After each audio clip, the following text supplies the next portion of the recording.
Guys இன்னைக்கு நம்ம வீடியோல பார்க்க போற படங்கள் எல்லாமே எல்லா படமே தமிழ்ல இருக்கு. கம்ப்ளீட் என்டர்டெயின்மெண்ட் அப்படினு சொல்லணும். அதுல நம்ம இன்னைக்கு ஃபர்ஸ்ட் பார்க்கக்கூடிய படம் ரேம்பேஜ் அப்படிங்கிற படம் தான். இந்த படத்தோட ஸ்டோரி என்னன்னா பூமியில இந்த ரிசர்ச் பண்றதுக்கு தடை செய்யப்பட்டிருக்கு அப்படிங்கறனால விண்வெளியில வச்சு ஆராய்ச்சி பண்றாங்க. அப்ப அந்த ஆராய்ச்சியில ஒரு கெமிக்கல் லீக் ஆகி ஒரு எலி முரட்டுத்தனமா மியூட்டன்ட் ஆயிருது. அந்த எலி அங்க இருக்க ஷிப்பை கிராஷ் பண்ண அதுல இருக்க கெமிக்கல்ஸ் எல்லாமே பூமியில விழுகுது. இதுல 3 விலங்குகள் பாதிக்கப்படுது. நம்ம ஹீரோ ராக் பாத்தீங்கன்னா அரிய வகை உயிரினங்களை பாதுகாத்துட்டு வர ஒரு வேலையில இருக்காரு. அவர் வெள்ளை கலர்ல ஒரு குரங்கு அல்பினோ வகை குரங்கு ஜார்ஜ் அப்படின்னு சொல்லிட்டு பேர் வச்சு வளர்த்துக்கிட்டு இருக்காரு. கெமிக்கல் பூமியில விழுந்துச்சுல, இதுல நம்ம ஜார்ஜ் பாதிக்கப்படுது. அப்புறம் ஒரு ஓனாய் ஒன்று, ஒரு முதல்ல ஒன்று, 3 சேர்ந்து பாதிக்கப்படுது. குறிப்பிட்ட டைமுக்குள்ள பாத்தீங்கன்னா பயங்கரமா எல்லாமே வளர்ந்து ஒரு இடத்தை நோக்கி 3மே ஓடுது. அது எதனால ஓடுது, அது அங்க என்ன நடந்துச்சு, கடைசியில் இந்த 3 விலங்குகள்ல எது உயிரோட இருந்துச்சு, எது செத்துச்சு அப்படிங்கறதான் ஸ்டோரி. இந்த மக்கள்லாம் இந்த மாதிரி ராக் காப்பாத்தினாரா இல்லையா உலகத்தை அப்படிங்கறதா இந்த படத்தோட முழு கதை. நிறைய ஃபன் எலமெண்ட்ஸ் இருக்கு படத்துல. நிறைய ஆக்ஷன் தான் படம் ஃபுல்லா. ஒன் டே ஆக்ஷன் மாதிரி நடக்கும். ஆக்சுவலா இந்த ஜார்ஜ் பயங்கரமா திடீர்னு வளர்ந்ததுக்கு அப்புறம் மிரண்டு போயிடும். என்னடா இவ்வளோ பெருசாக வளர்ந்த அப்படின்னு.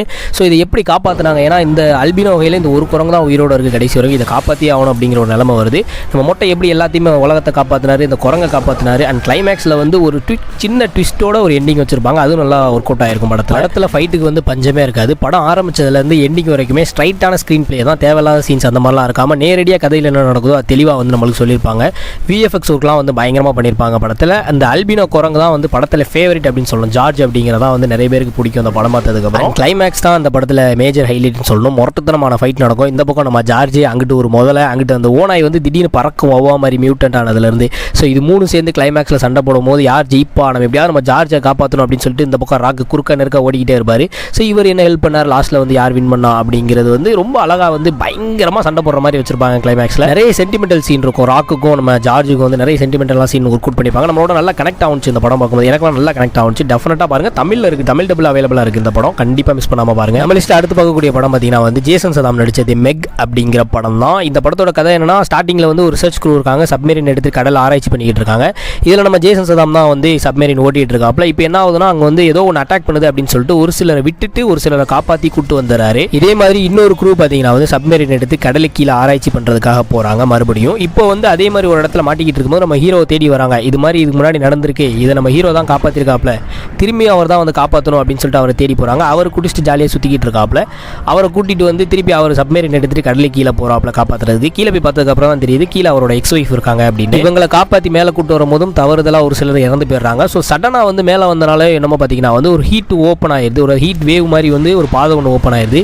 இதை நம்ம மெக் அப்சர்வ் பண்ணி மேலே வந்துடுது அந்த ஷார்க்கு. இந்த மெக்கை பொறுத்த வரைக்கும் பார்த்தீங்கன்னா 60 அடி நீளம் இருக்கும். அந்த அளவுக்கு அவ்வளோ பெருசாக இருக்கும் இந்த மெக். ஆக்சுவலாக இந்த மெக் மேலே வந்ததுக்கப்புறம் பார்த்தீங்கன்னா இது எப்படியாவது போட்டு தள்ளணும் அப்படின்னு பார்க்குறாங்க. பட் முடியவே முடியாது அப்படிங்கிற ஒரு சுச்சுவேஷன் வருது. சடனாக இவங்க இருக்கிற இடத்துல மெக் டேரக்டாக அட்டாக் பண்ணுது. ஸோ இப்போ இவங்க ட்ராக்கர் செட் பண்ணுறாங்க. செட் பண்ணதுக்கப்புறம் இது எப்படியா போட்டு தள்ளணும் அப்படின்னு சொல்லிட்டு நம்ம ஜேசன் சதாம் போராடுறாரு. கடைசியில் இவங்க போட்டு தள்ளினாங்களா இல்லையா, இந்த மக்களை இல்லை இந்த ஷார்க் போட்டு தள்ளிச்சா அப்படிங்கிறத அந்த படத்தோட ஸ்டோரி. ஒரு சீனில் பார்த்தீங்கன்னா ஒரு சுறாவை பிடிச்சிட்டோம் அப்படின்னு சொல்லிட்டு ஃபோட்டோ எடுத்துட்டு இருப்பாங்க. டக்குன்னு பார்த்தா இன்னொரு மெக் மேலே இருந்து ரெண்டையும் சுறாவையும் சாப்பிட்டு மனுஷனையும் சாப்பிட்டு போயிடும். அப்போ தான் தெரியும் இதை விட பெரிய மெக் ஒன்று இருக்கு அப்படின்னு. இந்த மெக் வெளியே வந்ததுக்கப்புறம் மக்களை போட்டு தள்ளுறதுக்கு ஒரு பீச் நோக்கி போய்கிட்டு இருக்கும். ஸோ அங்கே இருக்க மக்களெல்லாம் சேர்த்து இந்த மெக்கை போட்டு தள்ளி நம்ம ஜேசன் சதாம் எல்லாரையும் காப்பாற்றினாரா இல்லையா அப்படிங்கிறதா இந்த படத்தோட முழு கதையுமே. இந்த படம் தமிழ் டபுள் அவைலபிளாக இருக்குது. எந்தெந்த படம் எந்தெந்த ஓடிடியில் அவைலபிளாக இருக்குங்கிறத டிஸ்கிரிப்ஷனில் போடுறேன், செக் பண்ணி பாருங்க. நம்ம லிஸ்ட்டில் 3வது பார்க்கக்கூடிய படம் பியூட்டி அண்ட் தி பீஸ்ட் அப்படிங்கிற படம் தான். இது ஒரு அனிமேஷன் மூவி. இப்போ இதை லைவ் ஆக்ஷனில் ரிலீஸ் பண்ணியிருக்காங்க. தமிழ் டபுள் அவைலபிளாக இருக்குது. இந்த படத்தோட ஸ்டோரி என்னன்னா, பிரின்ஸ் இருக்காப்ல, ராஜகுமாரன் இருக்காப்ல. இவருக்கு எல்லாமே அழகாக இருக்கணும் தன்னை சுற்றி அப்படின்னு நினைக்கக்கூடிய ஒரு ஆள். அப்போ ஒரு புயல் அடிக்கிறனால ஒரு வயசான பாட்டி அந்த பேலஸ்குள்ளே ஒதுங்குறாங்க. ஸோ அப்போ வந்ததுக்கு நான் புயல் காண்டி உள்ளே இருந்தேன், எனக்கு பரிசா இந்த ரோஸ் நீ வச்சுக்க அப்படின்னு சொல்லிட்டு அந்த ராஜா கொடுக்கும்போது அந்த ராஜா அந்த பாட்டி அசிங்கப்படுத்துறாப்ல, நீ என்ன வயசான ஆள் எனக்கு ரோஸ் கொடுக்குற அப்படின்னு. டக்குன்னு அந்த பாட்டி பார்த்தீங்கன்னா ஒரு தேவதையா மாதிரி ஒரு சாபம் ஒன்று விடுது. என்னைக்கு உன்னை உண்மையா ஒரு பொண்ணு காதலிக்குதோ அன்னைக்கு தான் நீ மனித ரூபத்துக்கு மாறுவ. அது வரைக்கும் நீ இந்த மாதிரி ஒரு தோற்றத்தில் இருக்கணும் அப்படின்னு சொல்லிட்டு ஒரு தோற்றத்தை கொடுத்துட்டு போயிருது. அப்புறம் அந்த ரோஸ் கொடுத்துச்சுல பாட்டி, அந்த ரோஸோட இதழ்கள் பெபிள்ஸ்மாங்க, அது என்னைக்கு கடைசியாக விழுகுதோ அன்னைக்கு நீ செத்து போயிடுவோ. அதுக்குள்ள உண்மையா ஒரு பொண்ணு காதலிச்சிச்சுன்னா நீ திருப்பி மனித ரூபத்துக்கு மாறிடலாம், இல்லைனா இப்படி ஒரு ரூபத்தில் தான் நீ இருக்கணும் அப்படின்னு சொல்லிட்டு ஒரு விதமான தோற்றத்தை கொடுத்துட்டு அந்த தேவதை போயிருது. அந்த சாபம் பார்த்தீங்கன்னா அந்த ராஜாவுக்கு மட்டும், பிரின்ஸுக்கு மட்டும் இல்லாமல் அங்கே இருக்கக்கூடிய எல்லா மக்களுமே பார்த்தீங்கன்னா மெழுகுவர்த்தியாவோ சேர் டேபிள் அப்படின்னு சொல்லிட்டு ஒவ்வொரு இதாக மாறிடுறாங்க. பட் எல்லாருமே பேசுகிறாங்க, மனித ரூபத்தில் இல்லாமல் இருக்கு. இப்போ நம்ம ஹீரோயின் எம்மா வாட்சனை காட்டுறாங்க. இவரோட அப்பா பார்த்தீங்கன்னா எம்மா வாட்சன் அவர் அப்பா கிட்ட ஒரு பூ பறிச்சு கேட்பாங்க. அந்த பூ அந்த பேலஸில் இருக்கும் பறிக்க போகும்போது அந்த பிரின்ஸ் அவரை பிடிச்சி ஜெயிலில் போட்டுருவான். இப்போ எம்மா வாட்சன் உள்ள போய் எங்கள் அப்பா விட்டு என்னைய வேணா ஜெயிலில் வச்சுக்க அப்படின்னு சொல்லிட்டு உள்ள இருக்காங்க. ஸோ கடைசியில் இவங்க 2 பேர் லவ் பண்ணாங்களா இல்லையா, திருப்பி மனித ரூபத்துக்கு மாறினாரா இல்லையா அப்படிங்கிறதா இந்த படத்தோட ஸ்டோரி. இந்த படத்தில் நிறைய பாட்டு இருக்கும், பட் கேட்க நல்லா இருக்கும். படத்தில் அழகுங்கிறது கண்ணுக்கு தானே, மனசுக்கு இல்லையே அப்படின்னு சொல்லிட்டு காவலனில் தளபதி சொல்லியிருப்பாப்ல. அது மாதிரி தான் பார்த்தீங்கன்னா வந்து இந்த படத்தோட ஒன்லைனே இதான் அப்படிங்கிற மாதிரி தான் இருக்கும். ஒரு நல்ல எமோஷனலான ஒரு லவ் ஸ்டோரின்னு சொல்லணும். ஃபேமிலியோடு நீங்கள் உட்காந்து என்ஜாய் பண்ணி பார்க்கலாம். அந்த மாதிரி இருக்கும் படம். போர் அடிக்காமல் போகும். ஸோ டெஃபினட்டாக பாருங்கள். தமிழ் டபுளே அவைலபிளாக இருக்குது. நம்ம லிஸ்ட்டில் 4ஆவதாக பார்க்கக்கூடிய படம் லியோனார்டோ டிகாப்ரியோ நடித்த ஷட்டர் ஐலாண்ட் அப்படிங்கிற படம் தான். இந்த படம் நிறைய பேருக்கு தெரிஞ்சிருக்கும், பார்த்துருப்பீங்க. பட் இருந்தாலும் இந்த படத்தோட கதை என்னன்னா, 2 US மார்ஷல் பார்த்தீங்களா வந்து ஒரு அசைலம்க்கு வராங்க. அது என்ன அசைலம்னா, ஒரு ஷட்டர் ஐலாண்ட் அப்படிங்கிற ஒரு தீவில் இருக்கக்கூடிய ஒரு ஜெயில். இங்கே வந்து மனநல பாதிக்கப்பட்டவங்கலாம் வச்சிருப்பாங்க. அதாவது நிறைய கொலை பண்ணியிருப்பாங்கல்ல, சைக்கோலாம் இருப்பாங்கல்ல, இவங்களெல்லாம் வச்சிருக்கக்கூடிய ஒரு ஐலாண்டுக்கு வந்து ஒரு லேடி மிஸ்ஸிங் அப்படிங்கிற ஒரு கேஸை இன்வெஸ்டிகேட் பண்ணுறதுக்காண்டி 2 பேர் வராங்க. வந்து இன்வெஸ்டிகேஷன் பண்ணும்போது தான் தெரியுது அந்த லேடி வந்து இந்த ஜெயிலேருந்து மிஸ் ஆயிருக்காங்க. பட் இந்த ஷட்டர் ஐலாண்ட் அப்படிங்கிற அந்த ஐலாண்ட்லேருந்து அவங்க வெளியே போக கிடையாது அப்படிங்கிற விஷயம் அவங்களுக்கு தெரிய வருது.